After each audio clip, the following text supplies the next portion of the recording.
Tahan ko po ang inyong pagkakatalaga kay bagong PNP Chief General Torre. Personal choice niyo po ba yun, Mr. President? In terms of the police, isa lang ang iniisip ko, that people are safe. Now, it's like Caesar's wife. You're not just safe. It's not sufficient that you are safe. You must feel safe. Even if the statistics are telling you crime rate is down, drug seizures are up, that's not enough. People should feel comfortable to walk in the night around their neighborhood, that they can send their child to the sari-sari store. Yun ang kailangan. Kaya ginawa namin, and I saw si Nick Torre is effective at that. And so that's why we, in the end, we chose him for PNP chief. As a matter of fact, very soon after he assumed the position of chief PNP, we instigated already this new program of Cops on the Beat. And nararamdaman na kagad. That's the only way to regain the trust. And that's the only way that people will feel safe. Well, whatever, kahit anong mangyari dito, si patrolman ganyan-ganyan, nandyan lang yan. Isang tawag lang, tatakbo na rito yan. Yung 3-minute or 5-minute 911 na dapat that's what we're looking for. Ano pa po ang inyong marching orders kay PNP Chief General Torre? We still have a drug problem in this country. Siyempre pumapasok pa rin yung sabu. So, sabi ko, continue pero yung hulihin niyo yung malalaki. At saka puntahan ninyo yung kung saan pumapasok. Yun ang isara natin. And we're slowly doing that. Eto ngayon, sinabi ko sa Coast Guard at saka sa PNP, bantayan na ninyo kasi ayokong bumalik sa merkado yan. Sirain na ninyo kagad as quickly as possible and make sure na nandoon kayo para pag sinabing so many tons, ilang tonelada, yun talaga ang nandyan. Hindi na babawasan. Bilangin ninyo ng gusto, tapos buhusan nyo ng gasolina, sunugin na ninyo. Paano po rin kaya mararamdaman yan sa like the barangay level, sa communities? Well, what is happening, because we were concentrating doon sa mga big time na drug syndicate, drug lord, may balita na bumabalik-balik sa mga barangay. Yeah. Yung mga small time. Kaya yung Cops on the Beat, that's the solution to that. Kasi nagpapatrolya sila, kahit sino kong dealer, hindi ka naman siguro mapapaiwan doon na mahuhuli ka lang ng pulis. So, yan sa mga maipapalayo natin sila na maitigil na nila yung kanilang ginagawa. Puntahan ko po ang malapit sa sikmura ng lahat ng mga Pilipino ang 20 pisong presyo po ng bigas. Sa huli niyo pong podcast with Katunying, sabi niyo nga, watch us sustain it. Sure. Paano po nagagawa ito ng gobyerno? Through subsidy? Magkano po? There is a lot, maraming factors ito. I concentrated kaagad sa production side. So, baka hindi alam nga ng tao, in 2023, we had the largest the largest crop of palay in the history of the Philippines. In 2024, nalampasan na natin yun. In 2025, we predict nalampasan na naman natin yun. So our production is slowly going up. Since our production is already going up, bababa ang cost of production. Since bababa ang cost of production, ang pagbenta, kung bibili ang NFA, ang pagbenta ng NFA, pababa ng pababa. That's why I'm so confident masabi sustainable. Kasi basta ipatuloy natin, magbigay tayo ng makinarya sa farmer, paggandahin natin lahat ng irrigation natin, mag-research tayo sa IRRI, sa UPLB, kung ano yung magagandang bagong variety, ano yung mga planting techniques ng mga bago, para lumaki, gumanda ng production side natin. Pagka gumanda ng husto yung production side natin, may bababa natin, wala nang subsidy. Magagawa po kaya yan bago magagawa yan. We did it before already. Nag-export na tayo ng bigas eh. So why not do the same thing again? It's really, you help the farmers. Ang kinakatakutan ng iba, pag masyado nang mababa ang presyo ng bigas, paano naman yung mga magsasaka natin? Yun po ang sinasabi kasi yung mga ang gusto nila, ang mga farmers natin ngayon, dinadala talaga sa NFA ang mga palay nila dahil nabibili daw po ito ng mga 17 to 18 pesos. Hindi po ako nagkakamali. Sa mga traders, sa private, ay nasa 11 to 12 pesos na talagang kaya ayaw nila. Paano nyo po tinutugunan or tutugunan yung ganitong problema na hindi rin makawawa o malugi ang ating mga magsasaka? Napakahirap na maging magsasaka. Ang hirap na buhay yan. Ang bigat ang trabaho niyan. Nauubos yung tumatanda ka na maaga dahil sa nagsasaka ka. We have to support them. So, kahit ano pa ang mangyari sa presyo ng bigas na ipinagbibili natin sa mga palengke, hindi natin ibababa ang buying price ng NFA. Never bababa yan. Sa kadiwa ng Pangulo, available po ang 20 pesos na bigas. Pero ang apela po siguro or paabot ko na rin po sa inyo, Mr. President, na sana mas madami daw na kadiwa stores o kadiwa ng Pangulo ang nasa kanilang mga lugar. May mandate na po ba tayo na kung parang pwedeng health center yan, damihan nyo ng ang mga kadiwa stores? Let's go further. Ang nangyari kasi ngayon, we are in partnership with the LGUs. Eventually, I'm looking at a proposal na next year, wala nang contribution ng LGU. Ang contribution lahat sa national government. So, sa ngayon, we are providing the volumes that are sufficient for 51% of our population.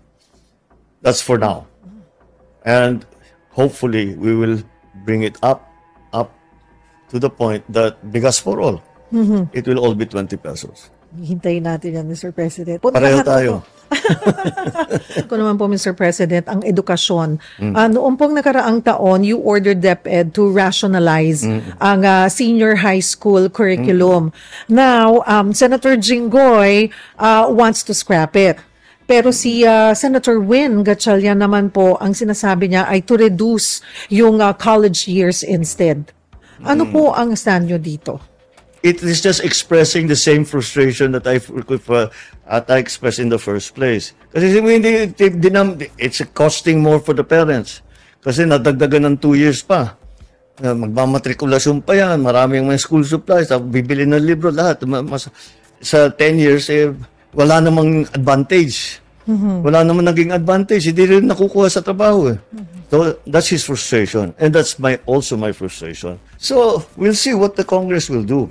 But while the law is still K-12, basta't ang sinabi ko kay Sec Sani, yes, Angara, pagandahin natin ng husto habang nandyan pa yan. Kasi anong madalas natin marinig? Mismatch. Yung skills ko, hindi employable. Magaling ako magganito, hindi naman nila kailangan ng ganyang klase. We have partnered with the private sector and to ask them, ano ba ang kailangan ninyong skills? Ano ba ang kailangan ninyong klaseng trabahador para makuha, ma-employ doon sa inyo? In fairness, the private sector went even one step further. Gusto nyo kami na magpatakbo ng training. Tapos, paglabas niya doon sa training, trabaho siya sa amin. Kasi eksakto yung training niya doon sa kailangan namin. Yun ang aming ginagawa. Ang sinasabi po ay paano pa yung challenge na i-improve or ibalik sa dati yung kalidad ng edukasyon po dito sa ating bansa. Kanina when we were on our way here ay napag-usapan namin ng aking producer na noong panahon namin, 80s, pag may labanan sa ang iba't ibang eskwelahan, pag private ka, nangangatog ka or may worry ka na pagkatapat mo ay public school dahil napakagagaling. Oh. At yun ang paano po, and that was during your father's time. So, paano po, ano ang marching orders nyo, habilin nyo kay Secretary Angara na itaas natin yung kalidad ng edukasyon pa para kasi lately nahuhuli tayo. Lagi tayo. Marami tayo ginagawa. Unang-una, classroom. Sipin mo, 160,000 ang kulang natin na classroom. Ano nangyari yun? Basta't pinabayaan na lang. Merong ng classroom kaming nakikita, Marcos type pa. Tinayo, mga 1970. Eh dapat yung mga classroom na yun, 20, 30 years lamang ang lifetime, dapat ayusin yan after. Pero hanggang ngayon ginagamit pa. Pinabayaan talaga ang education. That's what happened. There was no effort to help the education. Kaya yung mga grade, yung mga rating natin sa especially STEM subjects, pababa ng pababa. Tapos hindi marunong magbasa. When I first became governor, pinag-inspeksyon ako sa eskwela. Ang ginagawa ng teacher, kung ano-ano binibenta sa estudyante. Tinanong ko, alam mo, ako, para sa akin, hero ang mga teacher. So, tinanong ko sa kanila, bakit ganyan? Bakit imbis na nagtuturo ka? Sabi niya, may pamilya din ako eh. Eh, yung sweldo ko hindi pa dumating. So, my first act as congressman of the 2nd District of Ilocos Norte was to create teachers cooperatives for every town. Parang savings and loan. Para hindi ka mag 5-6, malulubog ka sa utang. Kahit papaano merong nagsusuporta sa'yo. So, that's the key. I found out that's the key. Support the teachers. Just support the teachers. Basta you support the teachers. So, one of the things that we did, binawasan natin ang kanilang administrative duties. Then we hired many more teachers. And then we have put in place a program for the retraining, re-education of our teachers. Kasi maraming bagong nangyayari. So maraming bagong teknolohiya that they have to learn about. So support the teachers. That's number one. We have entered into a program to rebuild and to build more school buildings. Ginawa na namin PPP. Kasi kung gobyerno lang ang gagawa, pakaunti lang ang magagawa natin. But again, in fairness to the private sector, very cooperative sila. Naglalabas talaga sila ng pera. Very willing sila na tumulong. There's another problem. May performance audit at the end of the year para sa mga teacher. So pag sinasabi, kalahati ng klase mo, bagsak, eh mahina kang teacher. Bababa yung performance audit mo. Kung 90% ang pinasa mo, magaling na teacher ito. So kahit na hindi marunong magbasa, ipasa mo na. Yun ang nangyayari. This is just a practical thing. Pero we will remedy that. The performance review is not going to be based on that. It's going to be based on the students' actual performance in tests. Magpapasukan na ulit, Mr. President. Siguro po maikling mensahe na rin para sa ating mga mahal na guro. Basta ang mga guro, kayo mga idol namin, kayo yung mga bayani para sa akin, asahan ninyo na alam ko na mapakabigat ng inyong trabaho. I always say, the public school teachers are the hardest working public servants in the whole of government. Magalit na sila lahat sa akin, but I believe that. They really are the most busy. Ang daming ginagawa. Kahit wala na sa job description nila kung ano na ginagawa. They're leaders of their communities. They take care of our children. My God, this is we have to support them. Kaya ang ating mga guro, asahan ninyo dito sa administrasyon na ito. Kayo ang pinupuri namin. Kayo ang nagbibigay ng dangal sa ating educational system. Tutulungan namin kayo hanggat maaari para yung ating mga kabataan na minamahal natin lahat ay maging magaling, maging matalino, at maging marunong. Puntahan ko po ang malapit sa sikmura ng lahat ng mga Pilipino ang 20 pisong presyo po ng bigas. Sa huli niyo pong podcast with Katunying, sabi niyo nga, watch us sustain it. Sure. Paano po nagagawa ito ng gobyerno? Through subsidy? Magkano po? There is a lot, maraming factors ito. I concentrated kaagad sa production side. So, baka hindi alam nga ng tao, in 2023, we had the largest crop of palay in the history of the Philippines. In 2024, nalampasan na natin yun. In 2025, we predict nalampasan na naman natin yun. So our production is slowly going up. Since our production is already going up, bababa ang cost of production. Since bababa ang cost of production, ang pagbenta, kung bibili ang NFA, ang pagbenta ng NFA, pababa ng pababa. That's why I'm so confident masabi sustainable.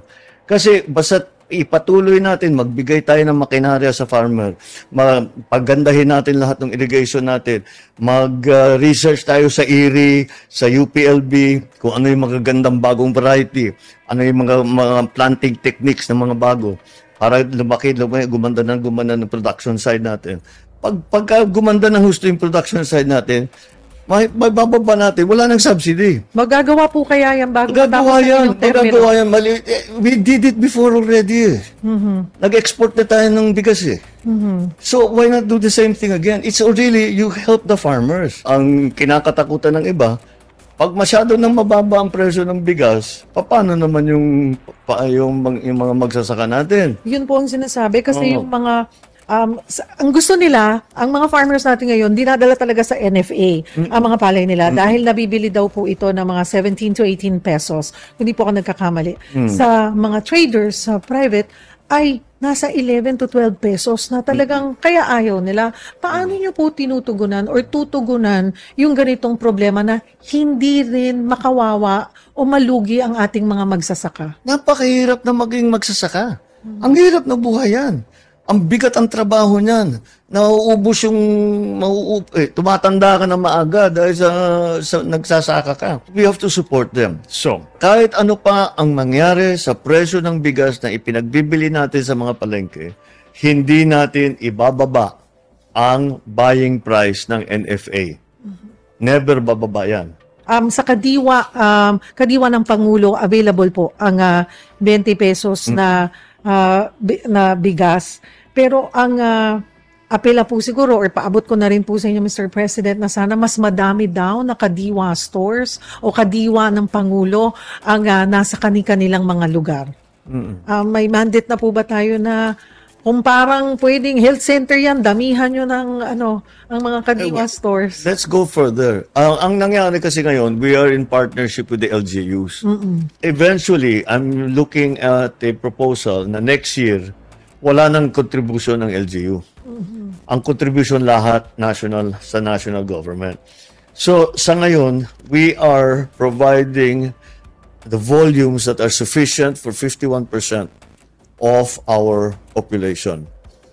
That's for now. And hopefully, we will bring it up to the point that bigas for all. It will all be 20 pesos. Hintayin natin yan, Mr. President. Pareho tayo. Puntahan ko po ang inyong pagkakatalaga kay bagong PNP Chief General Torre. Personal choice niyo po ba yun, Mr. President? In terms of the police, isa lang ang iniisip ko, that people are safe. Now, it's like Caesar's wife. You're not just safe. It's not sufficient that you are safe. You must feel safe. Even if the statistics are telling you crime rate is down, drug seizures are up, that's not enough. People should feel comfortable to walk in the night around their neighborhood, that they can send their child to the sari-sari store. Yun ang kailangan. Kaya ginawa namin, and I saw si Nick Torre is effective at that. And so that's why we, in the end, we chose him for PNP chief. As a matter of fact, very soon after he assumed the position of Chief PNP, we instigated already this new program of Cops on the Beat. And nararamdaman na kagad. That's the only way to regain the trust. And that's the only way that people will feel safe. Well, whatever, kahit anong mangyari dito, si patrolman ganyan-ganyan, nandyan lang yan. Isang tawag lang, tatakbo na rito yan. Yung 3-minute or 5-minute 911 na dapat that's what we're looking for. Ano pa po ang inyong marching orders kay PNP Chief General Torre? We still have a drug problem in this country. Siyempre pumapasok pa rin yung sabu. So, sabi ko continue to pero yung hulihin niyo yung malalaki at saka puntahan niyo yung kung saan pumapasok. Yun ang isara natin. And we're slowly doing that. Ito ngayon, sinabi ko sa Coast Guard at saka sa PNP, bantayan na ninyo kasi ayokong bumalik sa merkado yan. Sirain na ninyo kagad as quickly as possible and make sure na nandoon kayo para pag sinabing so many tons, ilang tonelada, yun talaga ang nandyan. Hindi na babawasan. Bilangin ninyo ng gusto, tapos buhusan nyo ng gasolina, sunugin na ninyo. Paano po rin kaya mararamdaman yan sa like the barangay level, sa communities? Well, what is happening, because we were concentrating doon sa mga big time na drug syndicate, drug lord, may balita na bumabalik-balik sa mga barangay. Yeah. Yung mga small time. Kaya yung cops on the beat, that's the solution to that. Kasi nagpapatrolya sila, kahit sino kong dealer, hindi ka naman siguro mapapaiwan doon na mahuhuli ka lang ng pulis. So, ito makapalayo natin sila na maitigil na nila yung kanilang ginagawa.